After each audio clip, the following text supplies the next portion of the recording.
उसी के रिगार्डिंग हमने कुछ डेप्रिसिएशन है, डेप्रिसिएशन पढ़ा था। डेप्रिसिएशन क्या होता है? जब कोई करेंसी क्या फॉल होती है, मतलब अगर हम एग्जांपल ले रहे हैं कि जब कोई करेंसी, सपोज हम अपनी इंडियन रुपी का ही बात कर रहे हैं, अगेंस्ट डॉलर 80 था, 80 से खिसक के वो 85 पे चला जाता है, 85 टू अ डॉलर, तो उसको हम डेप्रिसिएशन कहते हैं। दूसरी तरफ अगर ये 80 से खिसक के हमारा 79, 78, 75 तक चला जाता है, तो ये हमारे लिए एप्रिसिएशन बोला जाता है। एप्रिसिएशन किसमें? हमारी करेंसी, ठीक है, हम अपनी करेंसी के रेफरेंस में पढ़ रहे हैं, राइट। अगर यही आपसे पूछा जाए कि आपका अगर 80 से 75 पे आ गया है हमारी करेंसी रुपी, सपोज हम बात कर रहे हैं $1 इक्वल्स टू 80 रुपीज, ये कर रहे थे, डन। अगर ये $1 हमारा 75 रुपीज के इक्वल आ गया है, तो डॉलर में क्या हुआ है? डॉलर में बताइए, एप्रिसिएशन हुआ है या डेप्रिसिएशन हुआ है? डॉलर डेप्रिशिएट हुआ है। जब हमारी करेंसी ये वाली रुपी अप्रिशिएट हुआ है, तो फिर दूसरी करेंसी डेप्रिशिएट हुई होगी, यही तो मीनिंग है इसका, ठीक है। तो आपसे किस रेफरेंस में पूछा जा रहा है, इसका भी ध्यान रखना कि इंडियन रुपी के लिए पूछा जा रहा है या किसी दूसरी करेंसी के रिगार्डिंग पूछा जा रहा है। कई बार ये इस तरह से भी किया जाता है आपकी नॉलेज को टेस्ट करने के लिए, डन। अब इस एप्रिसिएशन और डेप्रिसिएशन का हमने इम्पैक्ट देखा था दो जगह, इस पे इम्पोर्टर पे, एक्सपोर्टर पे। इम्पोर्टर को फायदा होता है एप्रिसिएशन से या नहीं? एप्रिसिएशन से इम्पोर्टर को फायदा होगा या नहीं होगा? इम्पोर्टर को फायदा होगा, क्यों? क्योंकि अब उसे कम पैसे पे करने पड़ेंगे, राइट। दूसरी तरफ एक्सपोर्टर को डेप्रिसिएशन से फायदा होगा, क्योंकि उसको पैसा मिलना है डॉलर के बदले में। तो डॉलर के बदले में पहले 80 मिल रहे थे, अब उसको 85 मिलेंगे, तो डेप्रिशिएट होगी, उतना ही उसको अच्छा लगेगा, राइट। समझ में आ गया? डन। हाँ जी, हमारे हो गए, समझ में आया तुम्हें किस तरह से करना है, राइट। तो अभी ये जो आगे के क्वेश्चन है वहाँ पे ध्यान दो। इसके बाद में इनमें भी आपसे इसी तरह की चीजें पूछी गई 4 क्वेश्चन, तो पहले तो इन्हीं करो, तब हम आगे करेंगे, तब तुम्हें आगे के समझ में आएगा, ठीक है। डन। तुम्हें सिर्फ अकाउंट ही करना है, इनको भी करना है, अकाउंट ही करना है, ठीक है। तो ये तुम घर से भी कर सकते हो आराम से, ठीक है, डन। चलिए, अभी हमारे पास अब इम्पोर्टर और एक्सपोर्टर का हमारा क्लियर हो गया। अब यहाँ पे आ रहा है market rate, market exchange rate decide करने के लिए, मतलब फॉरेन एक्सचेंज रेट डिसाइड करने के लिए हमारे पास 3 मेथड होते हैं जिनके थ्रू इनको डिसाइड किया जाता है। कैसे? First one is fixed exchange rate method, fixed exchange rate method, ठीक है।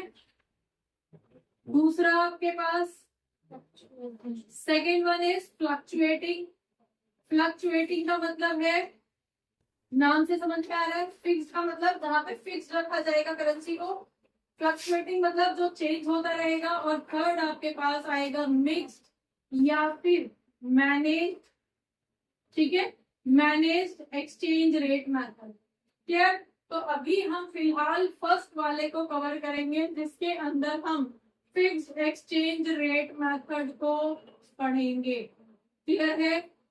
नाउ नाम से समझ आ रहा है मतलब क्या हो गया, यहाँ पे क्या था, एक करेंसी दूसरी करेंसी के अगेंस्ट चेंज हो रही थी, कम हो रही थी, ज्यादा हो रही थी, एप्रिशिएट हो रही थी, डेप्रिशिएट हो रही थी।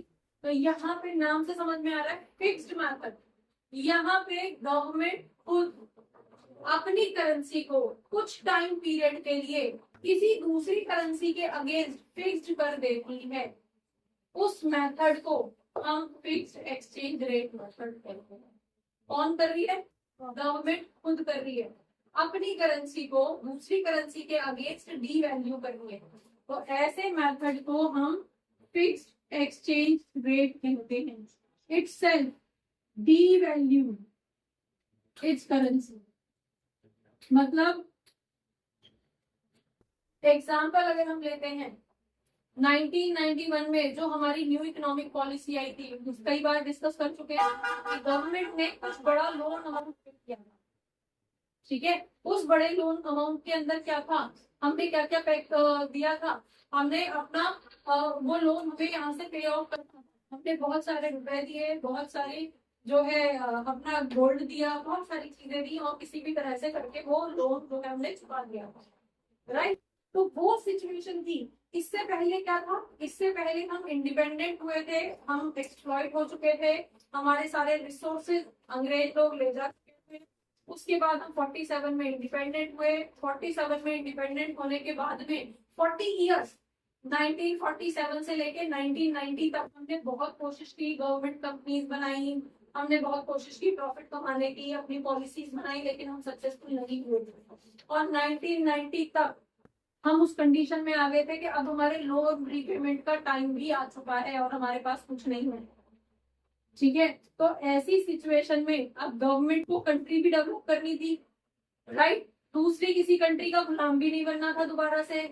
तो गवर्नमेंट ने क्या किया, गवर्नमेंट ने यूएस के साथ एक कॉन्ट्रैक्ट कर लिया 3 इयर्स के लिए, अपनी करेंसी को पैक करवा दिया कि अब ठीक है, हमारी करेंसी उस टाइम पे जो थी वो 7 रुपीज $1 थी, जब हम मतलब 1991 में जब हमारी बुक चल रही थी, 1990 में अपना कोई भी गूगल कर लेगा, 7 रुपए, ठीक है। उसे हमने पैक किया 17 रुपए पे, 10 रुपए डी वैल्यू कर दी हमने एक डॉलर के अगेंस्ट।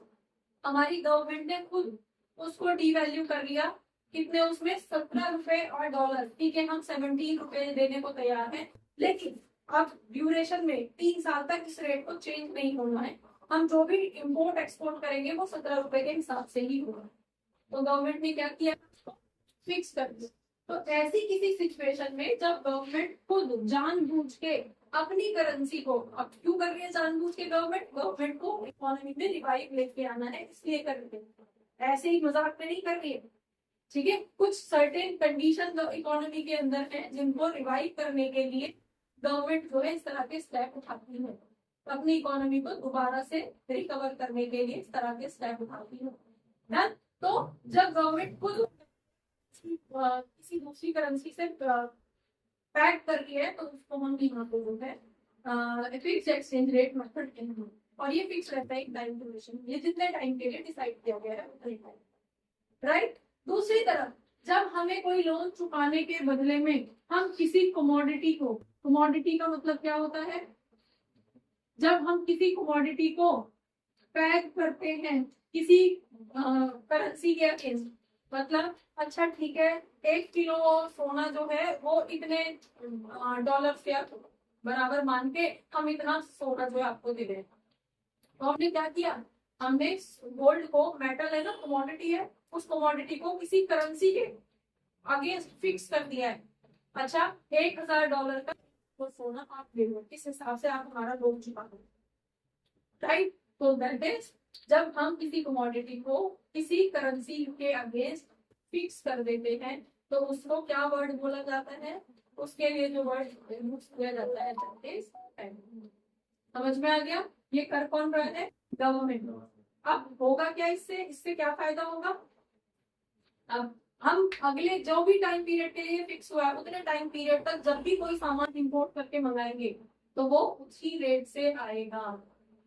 समझ में आ गया, इसलिए गवर्नमेंट जो है इस तरह के ऑप्शंस क्लियर हो गया। अब यहाँ से एक वर्ड निकल के आया है डी वैल्यू।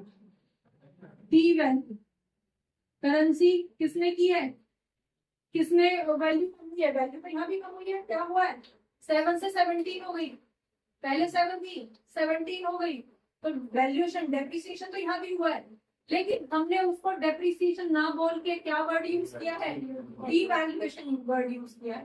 तो डीवैल्यूएशन कब यूज किया जाता है, जब गवर्नमेंट अपनी करेंसी को जानबूझ के कम कर रही है तो उसके लिए वर्ड यूज किया जाता है डीवैल्यूएशन। और जब वही मार्केट फोर्सेस के अकॉर्डिंग, डिमांड एंड सप्लाई के अकॉर्डिंग अपने आप उसका रेट कभी बढ़ जाता है कभी घट जाता है, तो अगर वहां पे उसकी वैल्यू घट रही है, उसके नंबर्स बढ़ रहे हैं, अगर वो 80 से 85 हो रहा है तो उसको हम क्या बोलेंगे, उसको हम डेप्रिसिएशन बोलेंगे। समझ में आ गया या नहीं, हाँ जी। डी वैल्यू कौन कर रहा है? गवर्नमेंट खुद कर रही है। ये डेप्रिसिएशन किसकी वजह से आ रहा है? ये आपके नॉर्मल मार्केट फोर्सेस की वजह से। और मार्केट फोर्सेस कौन से होते हैं? Demand and supply, demand supply की वजह से, राइट। इसको कौन से मेथड के अंदर यूज किया जा रहा है? ये फिक्स्ड मेथड के अंदर होता है। और ये कौन से मेथड के अंदर होता है? ये फ्लक्चुएटिंग मेथड के अंदर होता है, जो आप नेक्स्ट वाला करोगे। समझ में आ गया? डन। चलिए बच्चों, होपफुली बहुत सारे डाउट्स इस क्लास से रिलेटेड, इस टॉपिक से रिलेटेड आपके क्लियर हुए होंगे इस क्लास को देखने के बाद में। अगर रियली आपके कुछ डाउट्स, आपको ये क्लास अच्छी लगी है, तो आप इसको लाइक करिए, सब्सक्राइब करिए और अपने फ्रेंड्स के साथ शेयर करिए। Thank you for watching. Keep watching. Don't forget to share. Keep sharing. Thank you.